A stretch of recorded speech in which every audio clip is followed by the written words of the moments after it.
Whether it's war, sports, or entertainment, I'm here to try and keep you updated on everything that's happening in Africa today. Welcome back to What's Happening Africa with Tanya.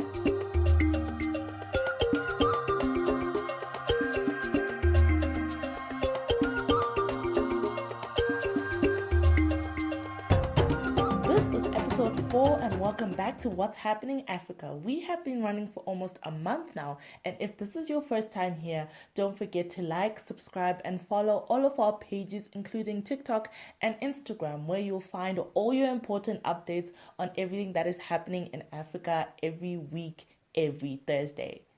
If you're more of a short form video person, I'll be posting shorter videos on TikTok and Instagram. Just make sure to keep your head up for the headlines that come out every Wednesday night. Let's get into it. A few weeks ago, we spoke about the ceasefire in Sudan that has ended and war has continued in the nation. Unfortunately, some of the national embassies have been looted, including the Zimbabwean embassy. The Zimbabwean embassy was looted by the Rapid Support Forces on the ongoing conflict that has been going on for 3 months now and has been recorded to have killed over 2,000 people. Emmanuel Gumbo's property, who is the Zimbabwe's ambassador to Sudan, was also looted alongside the embassy. Livet Mugejo, the Foreign Affairs and International Trade Ministry spokesperson, stated, "The Ministry of Foreign Affairs condemns in the strongest terms the Rapid Support Militia's storming of the embassy and the home of Zimbabwean ambassador, and the theft of valuables in flagrant violation of international norms and laws concerned with sanctity and the protection of headquarters and property of diplomatic missions." In simple terms, the militia invading and looting these properties is like them invading and looting Zimbabwe itself. This is an invasion of peace and disturbs diplomacy. Our only hope is that this sends signals to all those nations that have been turning a blind eye to the conflict that is happening in Sudan. Still on the topic of international conflict, we'll go a little bit north, where our leaders in Africa have decided to start a peace mission to help Ukraine and Russia. As confusing as it might sound, a lot of nations and a lot of viewers have been confused by this move that has been led by the South African President Ramaphosa.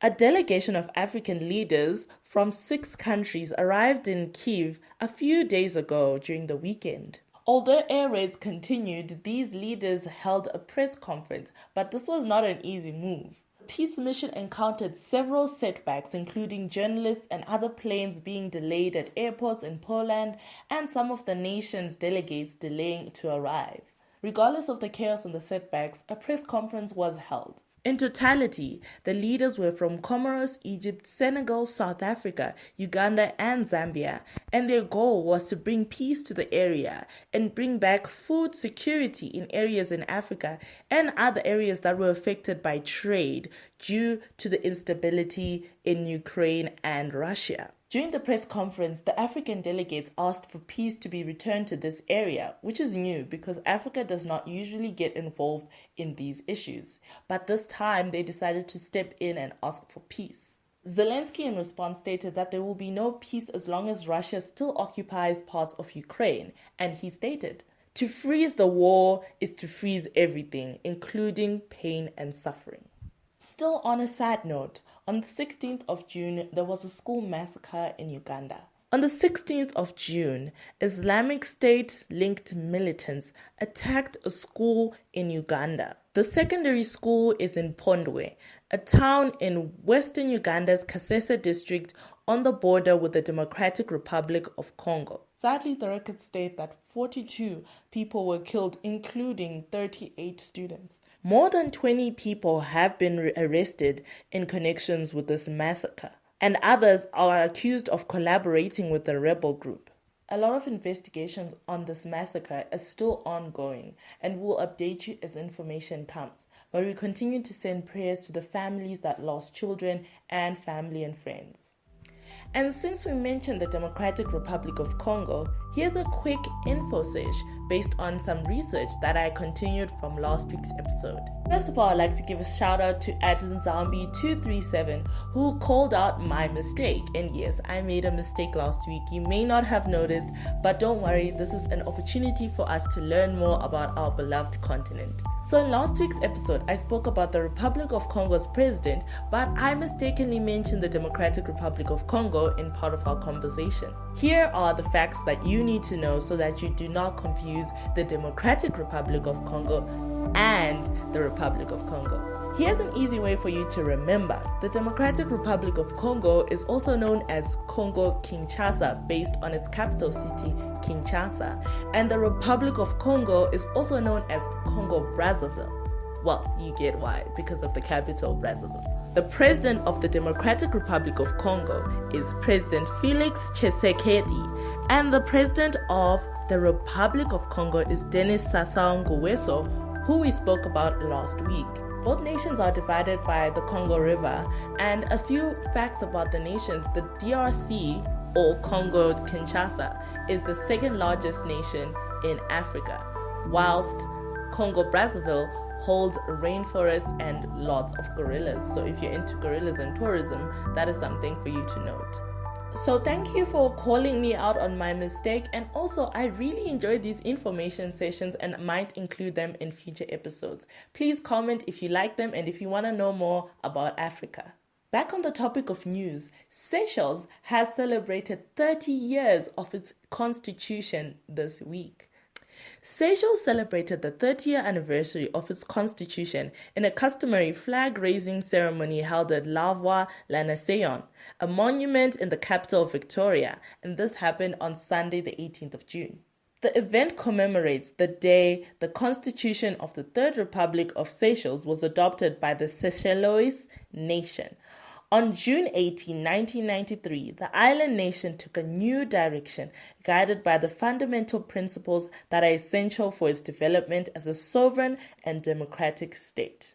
At the celebration, youths performed, the flags were raised, and lots of music was played, and of course the president was in attendance.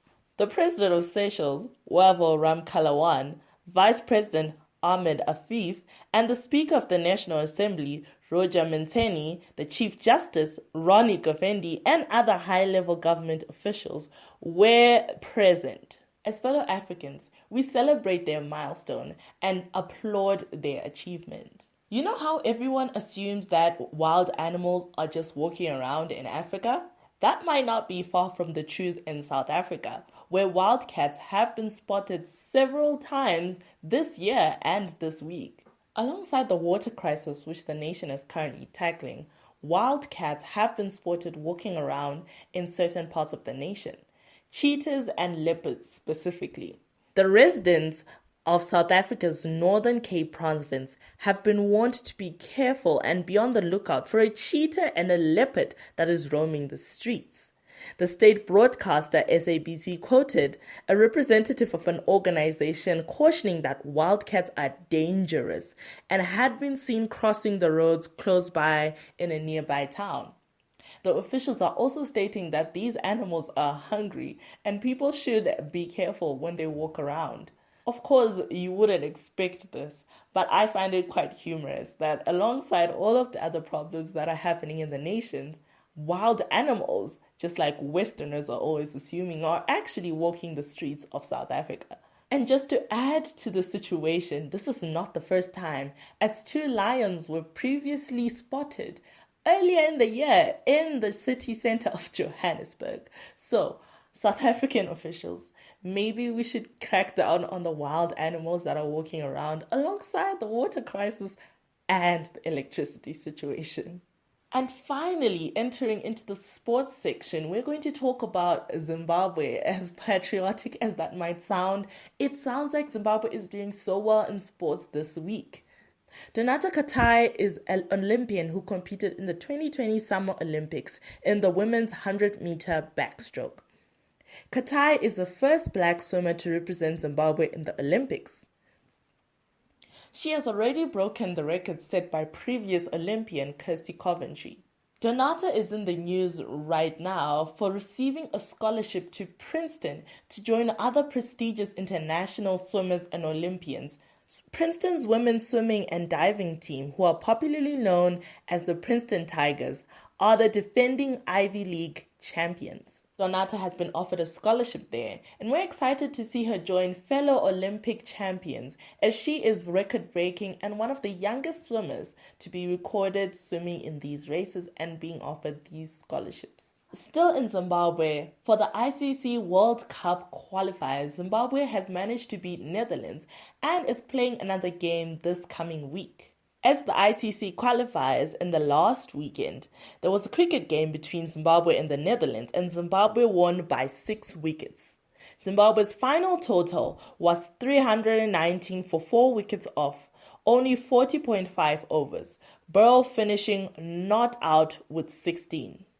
Leg spinner Sharice Ahmed took 2 wickets for 62 runs, with all the Netherlands bowlers going for at least 6 runs and over. This weekend, Zimbabwe will play the West Indies at the same grounds, and even though there are reports of a fire breaking out at Harare Sports Stadium, it sounds like everything is ready to go, and we're excited to see how Zimbabwe will once again win and take the lead. And that's it from me for What's Happening Africa with Tanya. Thank you again for watching. Please do not hesitate to give me any suggestions, corrections, or topics you want to get into in the comment section below. And don't forget to follow and subscribe to all of the other pages, including TikTok and Instagram. I'll provide the links below. Thank you again and have a good week ahead. Goodbye.